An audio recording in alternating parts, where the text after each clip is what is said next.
Hi, today I'll show you how to wipe cache on your Motorola E6 Play. So first of all, we need to turn off our phone.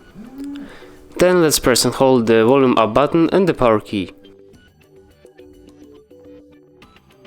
Now let's use the volume up button to select first line recovery mode and press the volume down button.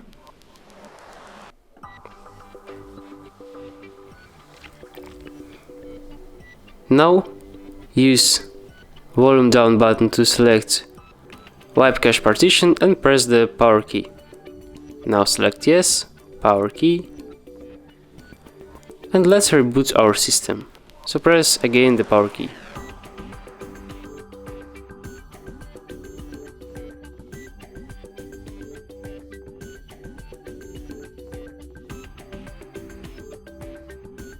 That's all.